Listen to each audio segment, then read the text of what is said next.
we get a little serious, and this is the last Midnight Vibes on the second channel.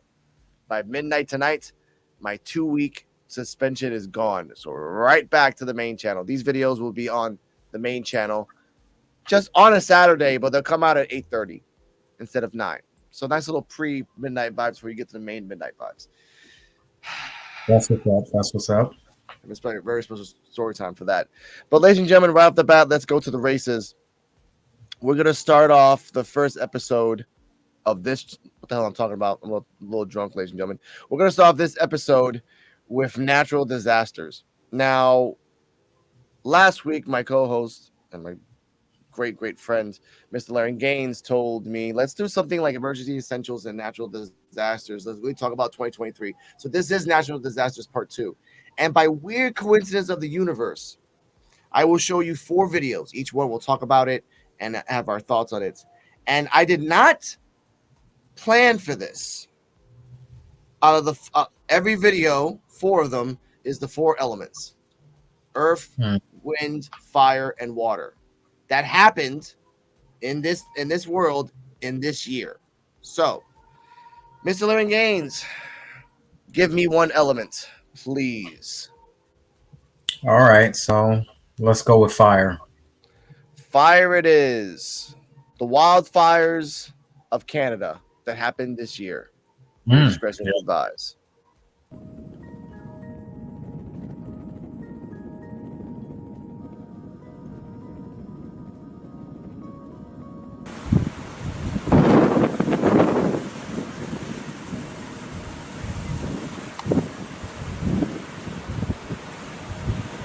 That smoke got all the way to Spain and France.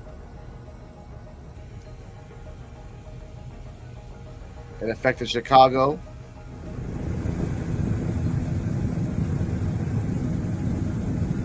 And fires have been raging in forests across Canada for more than a month and a half. This was around April.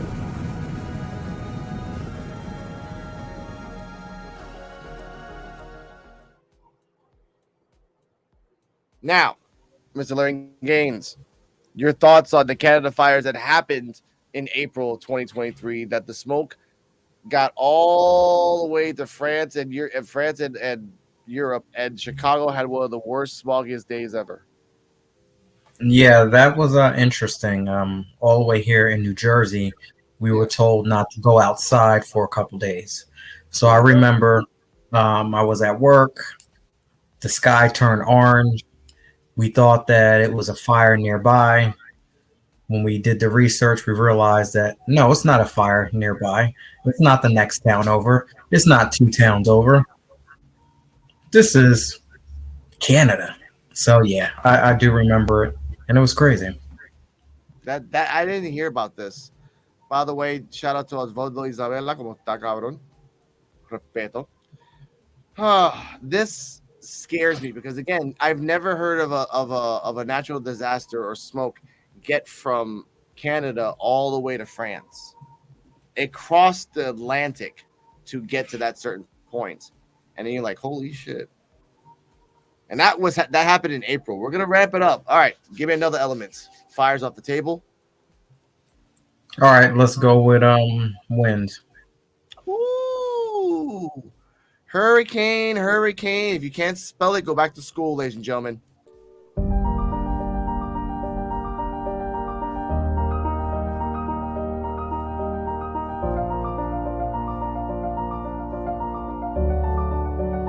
This was last month in Tampa, in Florida.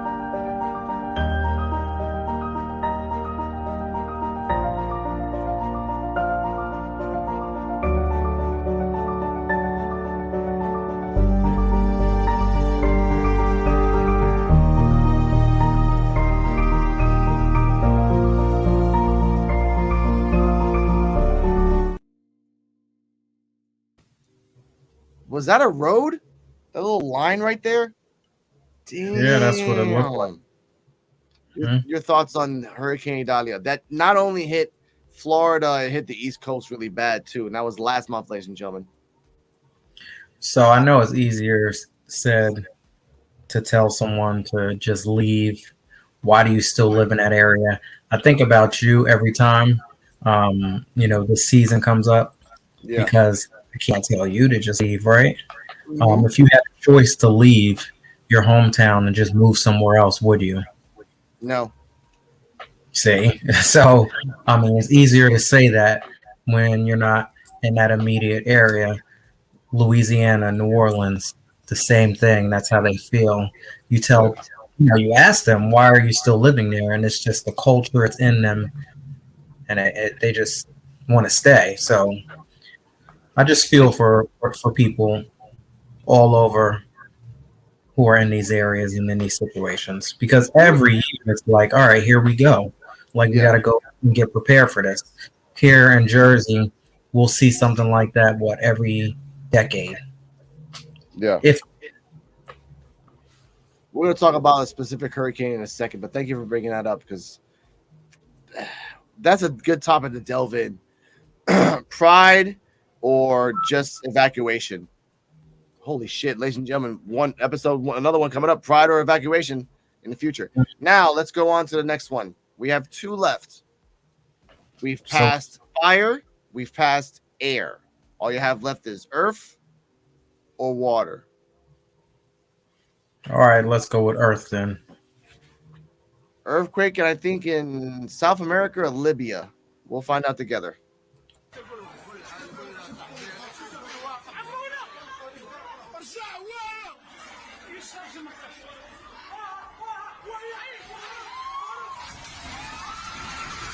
This is live footage.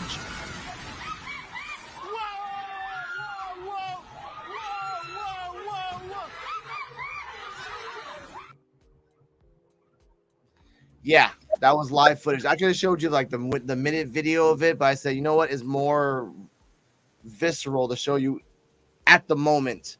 This happened around June 2023. I think it was in South America or Libya. One of those two. Your thoughts? I can't even imagine what everybody felt.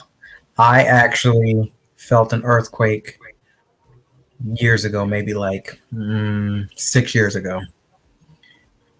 Longer than that, 8 years Yeah. ago. It felt like the ground was going to open up and swallow me whole. And that was just a tiny little doo. So that whole big old thing there, I can't even imagine what everybody felt during that. It was That scary. Yeah. I had a similar earthquake like 2 years after Hurricane Maria with my mom in the supermarket. We talked about that. And by the way, that earthquake was in Chile. That was in Chile.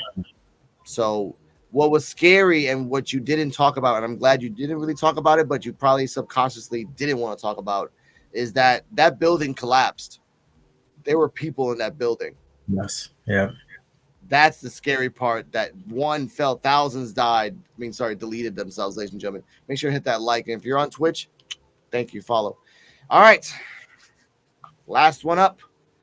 The floods, which is water, of Libya. Your discretion is advised.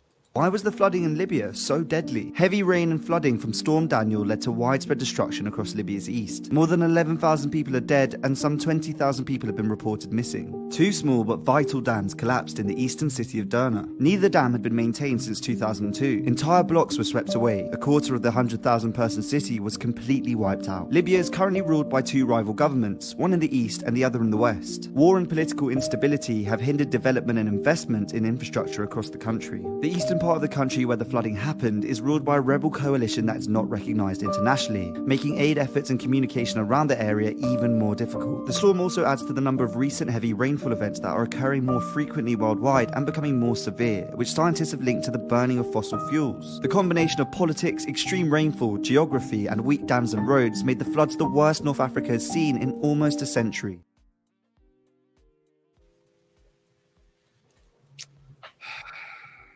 Your thoughts? Not good. I can't believe that, people aren't getting help because we have politics and governments going back and forth, but whatever. When we talk about all of these natural disasters, where's the help? Yeah. What I mean, happened? Yeah. It always happens where something like this happens, and people have to wait around for help. We can do everything else in this world, but when it comes to helping people during a natural disaster, it's like pulling teeth. And what's scary is that this natural disaster could have been averted if there was proper infrastructure, which sounds like they had the money and the time to do it, but because of a rebel faction versus the corrupted government, it's just the way it is. Or a corrupt rebel faction and a just government. We don't freaking know. We just see it. We're just seeing a flood destroyed, 10,000 deleted, 20,000 missing. We just that mud part water was buildings, and now it's just gone. Now, before we finish on final thoughts, we have one more video. Thank you for the 3 people that are watching. Love you. 6 years ago, we're in September 23rd right now. 6 years and 3 days ago, this happened in my town, in my island, in the world. Viewer discretion is advised. Hurricane Maria slamming into the island, and as you heard, one official saying the island is ripping buildings apart, knocking out power everywhere. All of the electricity is out.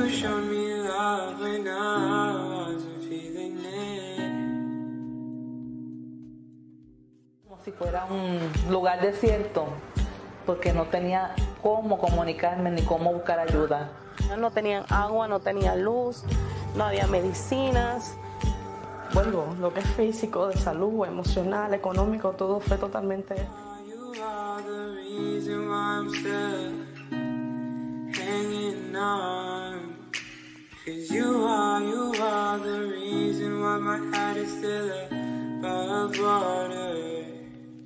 And if I could, I'd get you the moon and give it to you.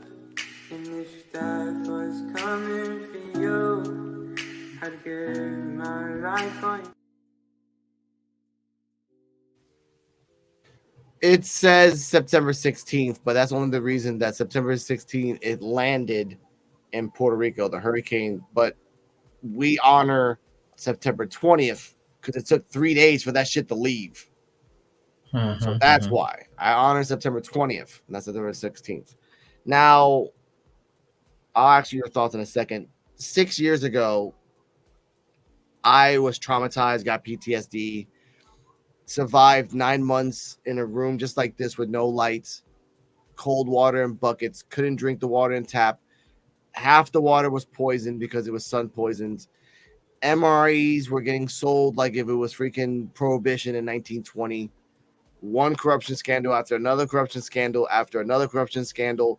Light company came in here. This is a clear-cut example of Libya.